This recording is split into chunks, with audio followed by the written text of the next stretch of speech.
Hello and welcome once again to IndiaGlitz.com. You're with me, Salil. I'm your friendly neighborhood reviewer. Thanks for all the love that keeps coming across. Remember, reviewing is a point of view. Some like it, some don't, but yeah, today's going to be one of those days when some of you might not agree with me, but this is what comes from here. If you want to stay in touch with me, Salil Acharya is my Twitter handle. That's SALILACHARYA. I'm going to start off with reviewing Ghayal Once Again. All right, 1990. I was 10 years old then, and Sachin Tendulkar had just started playing cricket. Amir Khan had just won lots of Filmfare Awards in '89. Salman Khan was starting to become a big entity, and Shah Rukh Khan was a few years away from becoming big. Who was the man who was out there? Sunny Deol comes in there, this big, strapping young boy. At that time, yes, he was a very strapping young boy with big biceps, with a fantastic voice and eyes that could burn people far away. Meenakshi Seshadri and he combined to make one of the biggest super hits of 1990. And at that time, Amir Khan's film Dil also came out. That was a really big film, but this one took it everywhere. And you always thought that, Sunny Deol was going to be Mr. Fiery. He still is. His 2.5 kilo ka haath became synonymous with the fact that he was strong and he was Punjab the Puttar. Cut to 2016. 26 years later, Sunny Baji is still a very lovable man. Still has a 2.5 kilo ka haath. Still has power in his voice. Still has that innocence and fire in his eyes. But it is 26 years later. It is jaded. The concept of one man fighting like the way he does in his system is like in a television serial, in a web series, at home. It's so commonplace now, that why would I go to see a film with that? Secondly, Sunny Baji needs to be understanding the fact that if he has to be an action hero, he has to look like an action hero. When Rambo goes and does a Rambo 4, he works out and trains to do a Rambo 4.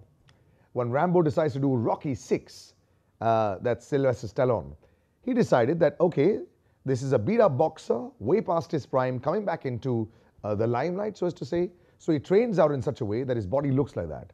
So if you are going to be competing with the Salman Khans, the Sanjay Dutts of the world, and everyone's in their 50 range, yes. If you want to be out there and be taken seriously as an action hero, you have to look the part. You can't just have a 2.5 kilo ka haath, and I'm so sorry to say this, but 55 kilos everywhere else, bro. It doesn't work. Okay, so that's the first point. The second point, this story is something that you've seen since the 70s, man. Okay, so there's Bansal, with a very direct reference, in this case, to a very big businessman in Mumbai, including the house that's been made accordingly also. They also mention the company. So there's no second guessing who that person is in Mumbai if you're here. But it's just not about the screaming. In fact, that man has a very controlled performance, but he's just screaming too much. And every time, Sunny Deol can't just wait for the crescendo to say, "Oi!" He has to start coming out with a little earlier. And sadly, in this film, even though the editing is fantastic in the first half, it's quick-paced, there's some new element to the story about this man who comes out and forms an army called Satyakam. Satyakam is every young individual, every person who wants to fight for justice. So they form this army. It's got this underground layer, like a James Bond kind of scene. How he has it, what he does for money and all, nobody knows that. But it's all there, so that's fine.